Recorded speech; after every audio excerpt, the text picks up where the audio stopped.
Programa Novo Alvorecer, trazendo boas novas para você. Uma realização Assembleia de Deus de Caratinga. Meus irmãos, que a graça e a paz do nosso Deus esteja com você e também a sua família, que o favor dele alcance você de uma forma poderosa e haja a bênção dele sobre você e também a sua casa. Programa Novo Alvorecer chegando mais uma vez, uma realização da Igreja Assembleia de Deus, Templo Central, em Caratinga, Minas Gerais. Conteúdo especial da lição de Escola Bíblica Dominical é o que nós estaremos ministrando no programa de hoje, logo após esse rápido intervalo. Não saia daí, programa Novo Alvorecer volta já.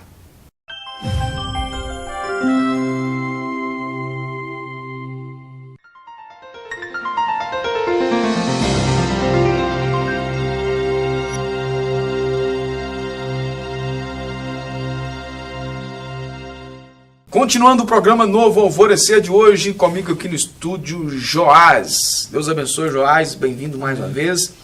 Nós estaremos ministrando hoje a lição de número 4, que será estudada na Escola Bíblica Dominical, nas Assembleias de Deus aqui em Caratinga e todo o Brasil e outras denominações também que usam a mesma revista que nós, nesse próximo domingo, dia 28 de janeiro de 2018. O tema da lição é Jesus é superior a Josué, o meio de entrar no repouso de Deus. O texto áureo, Hebreus capítulo 4, versículo 11. Procuremos, pois, entrar naquele repouso para que ninguém caia no mesmo exemplo da desobediência. Verdade prática, o descanso provido por Josué foi terreno, temporário e incompleto. O descanso provido por Cristo é celestial, eterno e completo. Esse é o resumo da lição que nós estaremos ministrando a partir de agora no programa Novo Alvorecer, né, Joás? O texto que nós estaremos trabalhando, o texto bíblico, você que tem a sua Bíblia em casa, aí, pastor, eu não tenho a Bíblia aqui em casa. Procura aí na internet, né, tem Bíblia Online, Hebreus capítulo 4, e o texto é do versículo 1 até o versículo 13. A introdução da nossa lição, o autor coloca aqui o seguinte, que Deus havia promovido a conquista da terra a Moisés e Josué, né? Deus fez essa promessa que Josué e Moisés, o povo conquistaria através da liderança destes, então, a terra prometida. Mas ao longo da jornada no Êxodo, muitos ficaram pelo caminho. A incredulidade e a desobediência, somadas à falta de ânimo, fizeram com que o povo não vivesse as promessas de Deus em sua plenitude. O mesmo processo estava se repetindo agora com os crentes da nova aliança e pelas mesmas razões. Só para a gente recapitular aqui, para quem está nos acompanhando e não tem o hábito da leitura, Joás, né? A terra que foi prometida por Deus aqui, são a terra que foi prometida aos israelitas, né, que estavam escravos há mais de 400 anos no Egito, né, embora eles não tivessem ficado todo esse tempo como escravos, né, foram 200 e poucos anos aí como escravo, mas eles estavam na terra do Egito há 400 e poucos anos. Deus então levanta Moisés para que libertasse o povo daquela opressão, né? Moisés conduziu o povo até um certo período e depois a continuação disso sobre a vida de Josué, que agora que nós estaremos falando no assunto da lição de hoje. Nós falamos na lição anterior que o ministério de Jesus é superior em relação a Moisés, né, que conduziu uma certa parte, agora superior também a Josué, né? Aí o autor coloca aqui que algumas coisas foram fundamentais para que o povo tivesse uma grande dificuldade nesse percurso aí, né, que foi a incredulidade, a desobediência, somada à falta de ânimo e muitas outras coisas. E aí? Interessante, o escritor aos Hebreus, quando ele inicia esse verso primeiro do capítulo 4, ele inicia expressando medo, um temor de que alguns possam não alcançar, né, esse descanso, esse repouso que ainda existe para o povo de Deus, né? E ele expressa esse temor, e ele diz que pareça que alguns de vós fiquem para trás, parece que tinha alguém que tinha aceitado a fé, mas não estava entendendo muito bem, né? Que ainda estava no risco ainda de se desgarrar, né? É a palavra que estava sendo pregada. E ele tem essa preocupação por causa daquele povo lá no deserto, né? Que recebeu uma palavra do Senhor, uma promessa, né? Uma palavra rica, uma promessa maravilhosa, né? E eles não entenderam a mensagem, né? Não se preocuparam tanto assim de temer ao Senhor, temer a sua palavra, né? E desobedeceram, né? Aí, o comentarista aqui vai falar por causa da incredulidade e desobediência somadas à falta de ânimo. Eles não viveram toda a plenitude do que Deus tinha prometido para eles, né?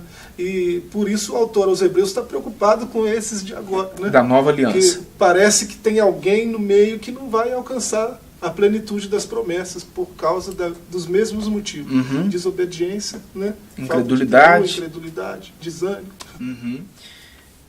Vamos aí o primeiro tópico para a gente continuar entendendo o assunto aqui. O autor coloca o título de que Jesus proveu uma mensagem superior à de Josué. Aí já lá no finalzinho aí, para ficar fácil para você acompanhar, Joás, e para quem está em casa também, e mesmo nos acompanhando na internet, a gente tem notícia aí de muita gente preparando lição através do nosso programa na internet. Isso é bom. Aí o autor declara que a palavra da pregação nada lhes aproveitou, porquanto não estava misturado com a fé daqueles que a ouviram. Muitos crentes do antigo pacto haviam ficado de fora da terra prometida porque não receberam a mensagem com fé. O que se poderia esperar então dos que receberam a mensagem em sua plenitude, mas não deram crédito? Então diria agora que esses da nova aliança estavam quase que pior do que os anteriores, né? Porque no antigo pacto foi uma mensagem terrena, não é? É lógico que a gente sabe que tem todo o simbolismo, que é toda, mais na frente o comentário que vai falar que toda uma sombra, né, do que foi revelado agora no Novo Testamento, mas não tinha a plenitude que a nova aliança tem. A revelação de Deus parece que é progressiva, né? Ela é progressiva, né? Ele não se revela de vez, né? Ele vai se revelando, né? Então, todas as promessas de Deus era para essa plenitude. O povo que recebeu lá no começo não estava entendendo muito bem, né? Eles não viveram por causa disso. E aqui, essa palavra que eles não misturaram com a fé, quando eles receberam, fé aqui me parece aquela fé da regra de fé que a gente fala, né? O conceito de regra de fé. Você lê a palavra, você ouve a palavra de Deus, né? E a partir do momento que você entende o que você leu, entende o que você ouviu, você começa a andar na prática daquilo, né? De acordo com aquilo que você ouviu, que aquilo que você leu na palavra do Senhor. Então, a fé aqui parece estar relacionada à obediência à palavra, né? Porque se a gente for definir fé, né? Hoje se fala muito de fé, né? A fé é pregada na televisão, na internet. Tem até a fé de Deus agora, né, que eu nunca encontrei isso na Bíblia. Tem que ter a fé de Deus, de falar e as coisas acontecerem, né? De trazer à existência o que não existe. Deus precisava de fé, né? Já pensou que na verdade, essa foi a proposta da serpente para Eva, né? É um troço muito louco, né? Deus precisar de fé para fazer alguma coisa, né? Então, é a fé que está sendo pregada hoje por aí, né? Não é a fé genuína que produz mudança de vida, mudança de comportamento, mudança de rumo. Né, a fé do escritor aos Hebreus aqui é diferente, né? A fé, quando o escritor de Hebreus vai falar de fé, ele vai falar de uma fé que pega a palavra, né, e toma posse dela, esconde, né, igual o salmista falou, escondi no coração, um lugar onde ninguém consegue chegar e roubar, né? Ninguém consegue tirar dali, né? Tá bem guardado, né? Essa fé aí produz mudança. Aí fica aí, Joás, essa pergunta então. O que se pode esperar então de quem recebe a mensagem em sua plenitude, mas não dá o devido crédito? Talvez seja o mesmo fim daqueles, né? Deus prometeu descanso, eles não deram muita, eles deram tipo assim, a mínima para essa palavra, né? Não receberam com fé, né? Então, não recebeu com fé, não deu muita importância, né? Aí eles acabaram morrendo no deserto, né? O próprio Deus se irou contra eles, né? Falou, vocês não vão provar do meu descanso, não. Pode ser na outra geração, essa geração não, né? Quis matar o líder que o Senhor levantou, né? Quis matar Josué e Caleb, que foram os únicos que mantiveram a fé na palavra que Deus falou, né? Os únicos que receberam com fé. Aí esse povo pereceu no deserto, a ponto de entrar na terra, né? Uma mensagem que se fundamenta na obediência, o autor coloca que a desobediência é a manifestação ativa da incredulidade. Tá certo isso? Ele termina esse ponto aí dizendo que a mensagem de Deus só tem proveito quando acompanhada pela obediência. É isso que a gente vinha falando aqui de regula fide, né? Regra de fé, né? A regra de fé. Eu recebo com fé e eu passo a andar de acordo com aquilo. De acordo com aquilo que você... Obedecendo o que eu recebi, né? Obedecendo a palavra que eu recebi. Seja lendo, seja ouvindo, né, a palavra pregada. Então, se eu não faço isso, eu estou em desobediência. Né? Desobediência porque eu não criei no que eu ouvi nem no que eu li. Eu recebi, mas não criei com o meu coração. Não recebi com fé suficiente para mexer dentro de mim algo que me leve a andar daquela forma. Aí o autor coloca aqui uma outra frase ainda dentro do comentário, que o cristão que não age, o cristão que não crê, age da mesma forma que um incrédulo. Que não crê age da mesma forma que o incrédulo. Porque quem não crê já é incrédulo, né? Mas ele tem esse nome aí de cristão, né? Porque hoje parece que, inclusive no nosso cenário nacional, né? Parece que é uma coisa assim, até de status, né? Você falar que é cristão, né? Não é mais um motivo de chacota, de perseguição, igual era tempos atrás aí, né? Então, todo mundo quer falar que é cristão, né? Na época de Jesus tinha isso também. Alguém chamava Jesus para um banquete, mas não tratava ele de forma adequada, né? Vinha uma mulher pecadora lá de fora e tratava Jesus melhor do que o que convidou, né? O dono da casa que convidou. Então, tá na moda falar que é de Cristo, falar que anda com Cristo, falar que é cristão, né? Mas o cristianismo de fato exige essa obediência de que nós falamos. Certo. Né? Para nós fecharmos o bloco aqui, a mensagem de Deus, para ser recebida, necessita encontrar corações receptivos, abertos. Hebreus 4:7 diz que hoje que se ouvides a sua voz, não endureçais o vosso coração. Então essa, na verdade, é a proposta de Deus para nós, né? Ao ouvirmos a mensagem, que estejamos com o nosso coração aberto. Aberto para receber e para praticar, né? Praticar, pôr em prática, né, a palavra que está sendo recebida. O comentarista aqui da revista, né, ele faz alguns comentários sobre a origem da palavra, aí, né, do grego esclerinô, né, escleros, ele fala que vem a nossa esclerose, palavra... Né? Esclerose, né? Esclerosado. Parece que nós falamos disso na outra lição, né, esses termos aí. Eu não lembro se a gente comentou isso aqui na outra lição. Parece que apareceu isso. E ele fala aí de Atos 19:9, né, onde ele diz que essa palavra é usada lá por Lucas. Né? Eu percebi que em Atos 7:51 também, no discurso de Estevão, ele fala dessa dureza do coração deles. Né? Vocês não são diferentes dos pais lá do deserto. Que né? receberam e não creram, né? Tá certo, Joás, nós vamos dar uma pausa aí, você de casa não saia daí, o programa Novo Alvorecer volta já para nós continuarmos o nosso assunto.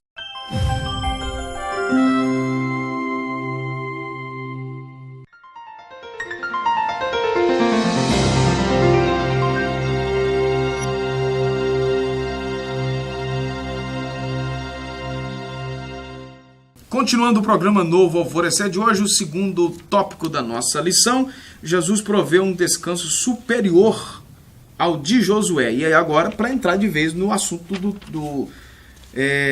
do dia, né? O autor coloca aí que o exército de Josué estabeleceu a supremacia militar sobre toda a Canaã assim que chegou ao território, embora não tivesse pleno controle de cada cidade, vila e conforme deixa patente os textos de Josué 13 e 1, né? E logo os capítulos, o comentário vai colocar aqui, que logo, então, os capítulos 11 e 13 não são contraditórios, né? Porque a gente vai ver diferente, que o descanso dado por Josué ao antigo povo de Deus foi incompleto e parcial. O autor de Hebreus está mostrando que o descanso provido por Jesus foi completo, total. Nada ficou para ser conquistado. Então, como que a gente vai entender isso aqui? Porque, normalmente, nós pregamos e ensinamos de que Josué tomou posse da terra, né, por completo. E aí? Ele fala do capítulo 11 aí, né, verso 23, está escrito lá que Deus deu, Josué, né, conquistou o território lá que Deus tinha prometido, e diz que o povo teve descanso da guerra. Descanso das guerras. Eles conquistaram com guerras, lógico, né? E houve um certo descanso. Não teve descanso no sentido de não ter mais guerra, né? Mas o território mesmo, aí você vê lá em Josué 13, né, já começa sendo Josué já velho, de idade bastante avançada, o Senhor lhe disse: você já está velho e ainda há muita terra para ser conquistada. Não há contradição aqui nos textos, né? Lá no capítulo 11 está falando que o descanso foi no sentido de vamos dar um tempo nessas lutas, né? Vamos nos organizar e tal, né? Chega lá no capítulo 13, Deus mostra para Josué, ainda falta o território dos cananeus, né? Os filisteus, ainda falta isso tudo. Na sua visão, Joás, essa dominação do povo de Israel sobre os cananeus de uma maneira em geral, né, sem fazer nenhuma menção dos nomes daqueles povos que estavam lá, mas da Canaã de uma forma em geral, foi um extermínio total ou um extermínio de liderança? Uma dominação de liderança? Parece que ficou ainda, até fazia parte da vontade de Deus isso, né, por causa da desobediência do povo. Ainda ficou, tipo os filisteus, que foram um problema muito grande para Israel. Depois você vai ver, no decorrer do livro de Juízes, né? Você vai ver os problemas que Israel teve por causa desses povos que ficaram, né? Então, aquele descanso que Josué deu, que está lá no capítulo 11 aqui, é o que o comentarista está dizendo. Não foi um descanso total. Não foi aquele descanso, foi um descanso que o de Senhor guerra. prometeu. Certo. E agora, já o descanso de Jesus, ele é completo e total. Como que nós entendemos isso? Está lá em Apocalipse, né? Não tem mais choro, não tem mais luta, não tem mais nada. Só a presença de Deus, né? Só a glória de Deus. Né? É um descanso mesmo, de fato, né? Descanso na sua plenitude. Né? O povo de Deus tem essa promessa. Né? Então, não nessa vida, né?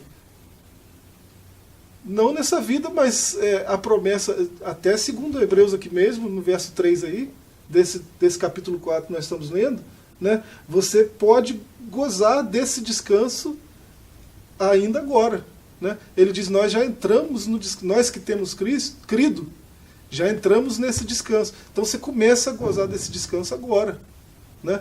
Mas está escrito que o nosso descanso não é aqui. Né? A gente tem que viver aqui, mas olhando lá. É como se o que nós estivéssemos vivendo agora fosse apenas um ensaio daquilo que será experimentado na eternidade. Nós estamos ensaiando, né? Não é? Que seria mais ou menos essa aí a ideia, né? Seria um estado do momento que nós estamos num descanso, que nós não estamos, né, sendo na opressão de Satanás no sentido de dominação. Né? Nós experimentamos a fé, nós aceitamos a fé, nós estamos vivendo a plenitude que a fé nos proporciona de estarmos livres da dominação do pecado. Mas o descanso que Jesus conquistou... Ainda há muitas lutas para nós aqui. O descanso ainda, né? que ele conquistou para nós é total. Né? Nós vamos ter descanso das enfermidades, né, da fadiga, nós vamos ter descanso das lutas aí que a gente tem todo dia. Né? Ele já conquistou isso. Né? Mas então por que a gente fica doente, por exemplo? Né? Por que a gente passa luta? Porque nós entramos num descanso que ele já conquistou, mas essa promessa ela ainda está um pouco mais para frente. Né? A plenitude disso, né, está um pouco mais à frente. Totalidade, né? Um descanso real, o autor coloca que a conquista da terra prometida por Josué era apenas uma sombra da qual Jesus é a realidade. quem proveu de fato um descanso para o povo de Deus foi Jesus e não Josué. Mateus 11, 28. Vinde a mim todos os que estáis cansados e oprimidos, e eu vos aliviarei. Né? Vinde a mim, vos aliviarei. Embora muita gente acaba dizendo, né, que Jesus tenha falado isso aqui para os discípulos, ele estava, né, numa explicação mais profunda que não vai ser o nosso caso aqui, até por causa do tempo aí, que ele estava falando de um descanso físico mesmo, né, como se estivesse dizendo aí, olha, vocês descansem em mim aqui, da fadiga diária de vocês. Mas é um descanso diferente do descanso promovido por Josué. Graças a Deus, né? A nossa esperança é nesse descanso prometido aí. Né? Nós olhamos para Jesus e a gente vê em Jesus descanso das nossas lutas. Certo. Para fechar aqui, que nós temos menos de um minuto, um descanso eterno. O autor de Hebreus escreve que, no seu entendimento, o descanso promovido por Josué não foi apenas incompleto e tipológico, mas ele foi também temporário. Hebreus 4:9, portanto, resta ainda um repouso para o povo de Deus. Resta ainda um repouso. Né? O descanso não é aqui, né? A plenitude do descanso, né? Está lá em Cristo, né? Nos aguardando ainda. Na sua visão, nós como igreja, nós estamos confiando muito nesse descanso ainda? Como que você enxerga isso aí? Ou nós estamos mais esperando por coisas daqui? Para mim, me parece que, de forma geral, a gente ainda está muito com os olhos aqui, né? Com a cabeça aqui. Né? Parece que há tempos atrás, não sendo saudosista, né? Eu não sou saudosista, mas parece que há algum tempo atrás se falava muito de céu. Né? A gente, em pregações, os hinos, era só céu, céu, céu. Não pode ser assim também, né? Porque a gente vive aqui, nós somos desse mundo, né? Nós não somos desse mundo, mas nós vivemos nesse mundo, é isso. Né? Então, a gente tem que viver a vida, né? Mas com a mente lá no céu, não esquecer do céu. Né? Isso aí, tá certo. Nós vamos dar uma pausa, a última do programa de hoje, e nós voltamos já para nós fecharmos a nossa programação.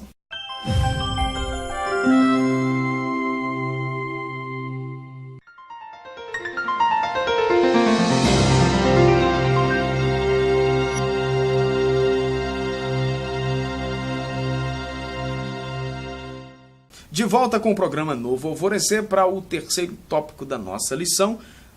Jesus proveu uma orientação superior à de Josué, é o assunto desse terceiro tópico da nossa lição de hoje.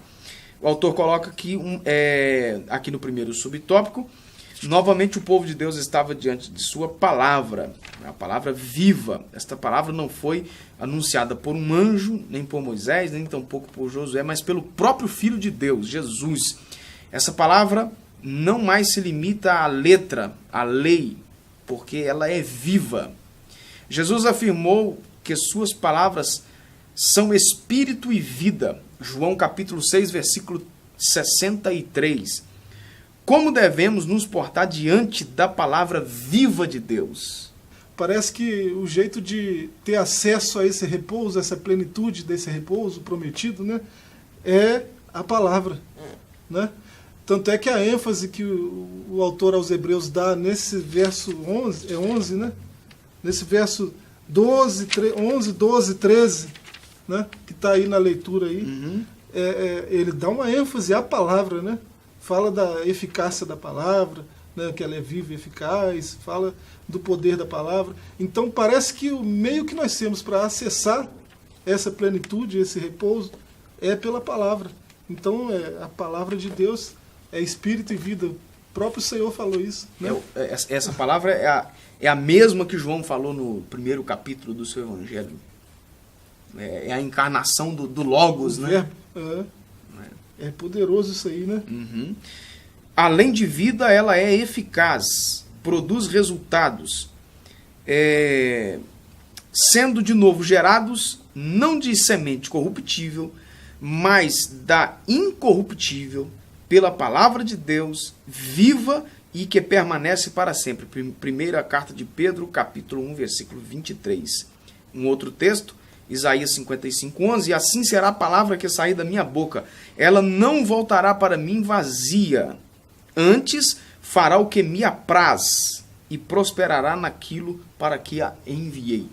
Ela é viva e eficaz, né? Acontece. O propósito para o qual ela veio, ela executa, né, com perfeição. Né? E qual seria esse propósito? Né? Além dos textos que você já leu aí, que o comentarista cita, eu queria lembrar Gálatas 6, verso 15, 16, o apóstolo vai dizer que nada vale ser circuncidado ou não, uma discussão que havia lá. Né? O que importa, o que realmente importa. Se alguém fizer uma pergunta dessa para mim, talvez eu tenha dificuldade de responder. O apóstolo vai dizer, o que realmente importa é ser uma nova criatura. Paz e misericórdia estejam sobre todos os que andam conforme essa regra, e também sobre o Israel de Deus. Então, a paz, a misericórdia, isso tudo que nós estamos falando aqui é pela palavra. Né? Essa palavra que traz essa nova criatura, né? Que pega um sujeito caído, né?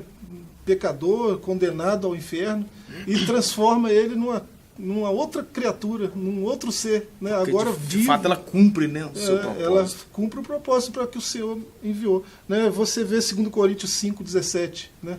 Que está em Cristo, é nova criatura. As coisas velhas passavam, tudo se fez novo. Quando Jesus está dialogando com Nicodemos lá no capítulo 3 de João, né? Ele fala desse novo nascimento. Né? O que precisa? Precisa nascer de novo. Né? Esse de novo aí é algo profundo, que é o mesmo que fez nascer da primeira vez, vai fazer o processo de novo. É o mesmo sujeito. Né? Não é esse nascimento não vai vir de outra fonte. Não é o mesmo processo, mas é um processo que produz um resultado semelhante. Não é o mesmo processo, é o mesmo criador, é o mesmo artista. Certo. E agora o terceiro subtópico, a palavra de Deus é retratada como um instrumento vivo, eficaz e cortante. Aí o texto de Hebreus 4:12, que faz parte da leitura bíblica em classe, mais penetrante do que qualquer espada de 2 gumes, e penetra na divisão da alma e do espírito, né? Tem até uma discussão enorme aí se alma e espírito é a mesma coisa, se divide ou não, se está interligado ou não. O texto aqui está dizendo que há uma palavra penetrante capaz de atingir a divisão da alma e do espírito, né? Não é a discussão do momento aqui, mas é só para de repente levar alguém a pensar. Ela entra na divisão das juntas e medulas e é apta para discernir os pensamentos e intenções do coração. E aí? O escritor está falando do poder de penetração da palavra. Né? Ele diz que ela não fica só na superfície. Né? A palavra ela é profunda, ela é uma palavra que vai até essa divisão aí da alma e do espírito. Lá o profeta Ezequiel, lá no capítulo 36, ele diz, a promessa é a seguinte: vos darei um novo coração, derramarei um espírito novo dentro de cada um de vós, arrancarei de vós o coração de pedra e vos abençoarei com coração de carne. É aí que essa palavra vai. Né? Ela sai da boca de Deus com um propósito e ela atinge o propósito, o coração de pedra. Vai lá e pega ali aquela dureza toda e transforma numa coisa moldável. Que coisa interessante, né? Aí tem as ciências, né? Os estudos e as descobertas do ser humano aí em tantas áreas, né? De estudos, não é? Motivacional, a ciência do comportamento humano, né? A psicologia e tantos outros aí, a psiquiatria e por aí vai, tantos outros que a gente sabe da sua importância, mas que diante do que o escritor aos Hebreus aqui coloca, acaba sendo ineficaz em relação a essa palavra, né? Porque quem é que penetra na divisão da alma e do espírito? Quem é capaz de entrar, né, ou discernir o pensamento e a intenção do coração? Quem consegue, né, chegar no coração de alguém, né? Não é uma tarefa qualquer, né? Não é uma tarefa simples de ser feita. E ela saiu da boca de Deus com esse propósito. Isso aí. Tá certo, Joás. Mais alguma coisa a acrescentar? Eu acho que é por aí. Por aí, né? Pois é, fico agradecido. Você de casa, nossa gratidão por nos acompanhar mais uma vez. Nós vamos encerrando o programa Novo Alvorecer. O assunto que nós ministramos aqui Não é um assunto fácil, a gente sabe disso, e eu recomendo você participar da Escola Bíblica Dominical. Nós temos na sala de aula um tempo maior do que nós temos aqui no programa, e você vai ter condição aí de tirar as suas dúvidas e fazer perguntas, e enfim, e eu acredito que você vai ficar bem instruído na palavra de Deus. Eu vou ficando por aqui agradecendo você mais uma vez, lembrando que o programa Novo Alvorecer vai ao ar de segunda a sexta às 22 horas. Terça e sexta é o conteúdo da lição de escola dominical, e durante a outra programação do restante dos dias, nós colocamos aqui mensagens da palavra de Deus. Você não pode ficar de fora. Deus abençoe você e a sua família. Programa Novo Alvorecer, trazendo boas novas para você. Uma realização Assembleia de Deus de Caratinga.